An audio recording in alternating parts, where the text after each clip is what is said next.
এখানে সাধারণ মানুষের দুঃখ দুর্দশা আর থাকবে না, দুর্নীতিমুক্ত বাংলাদেশ হবে। আমরা একটা জিনিস ওনাদেরকে বোঝানোর চেষ্টা করেছি যে কোনো অবস্থাতেই যে ইসলাম ধর্ম মানে না, যে মুসলমান কোরআন মানে না, যে মুসলমান আল্লাহকে মানে না, রসুলকে মানে না, তাকে ছাড় দেওয়ার কোনো কারণ নেই।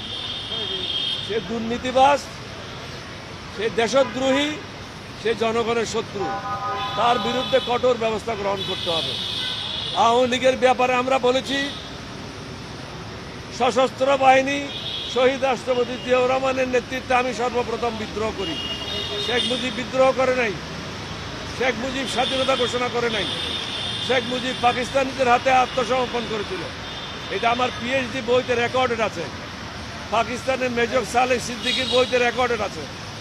সুতরাং জামাতকে যদি ছোট ছোট তুচ্ছ কারণের জন্য তাদের নিবন্ধন বাতিল করা যায়, আমাদের হাজার ছেলে মেয়েদেরকে হত্যা করার জন্য 15 বছর আরো কয়েক হাজার গুম করার জন্য তাদেরটা কেন বাতিল হবে না?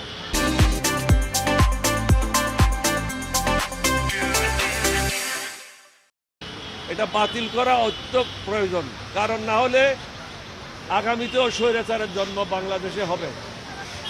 আমরা কিন্তু এই স্বৈরাচার সরকারকে আপনাদের মাধ্যমে বারবার বলেছি, পলানোর সুযোগ পাবেন না। আমার প্রেস কনফারেন্স যারা অ্যাটেন্ড করেছেন, আমি সবাইকে বলেছি 2024 সাল হলো গজবের বছর এবং অনেক নতুন নতুন ঘটনা ঘটবে, তাই ঘটেছে, আরও ঘটতে পারে।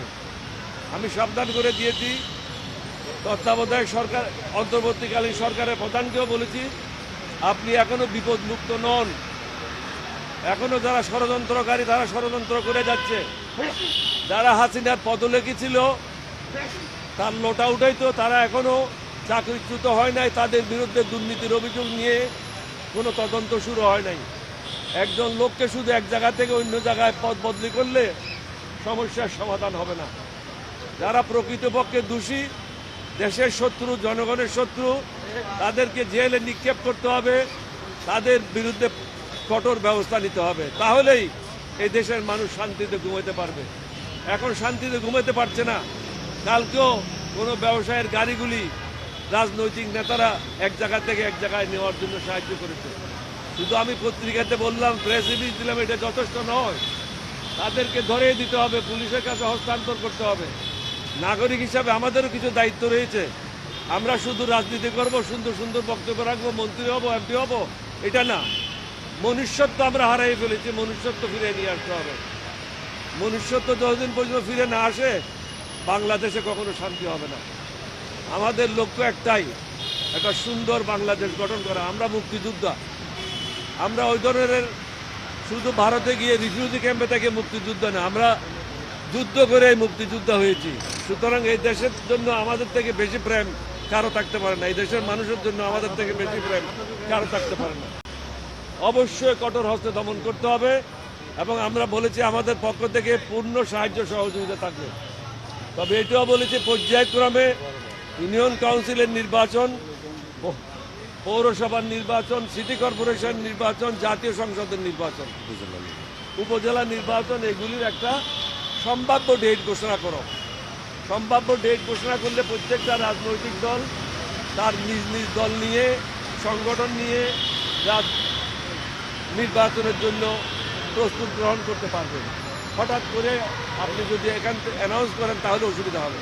রাজনৈতিক দলদেরকে ব্যস্ত রাখার জন্য একমাত্র অস্ত্র হলো নির্বাচনের একটা ফোরকাস্ট দিয়ে দেওয়া। এটা 6 মাস পরেও হতে পারে, 9 মাস পরেও হতে পারে, কিন্তু নির্বাচন তো হতে হবে যত তাড়াতাড়ি সম্ভব।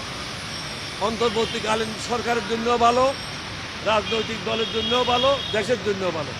তবে সংস্কার করার পূর্বে কোনো নির্বাচন হওয়া কোনো অবস্থাতে বাঞ্ছনীয় না। সংস্কার সম্পূর্ণ করতে হবে, দেশের মানুষের মধ্যে মনুষ্যত্ব ফিরিয়ে নিয়ে আসতে হবে এবং আমাদের ছেলে মেয়েদের ভবিষ্যৎ গড়ার জন্য শিক্ষা প্রতিষ্ঠানগুলিকে সঠিকভাবে পরিচালনার জন্য সুযোগ করতে হবে।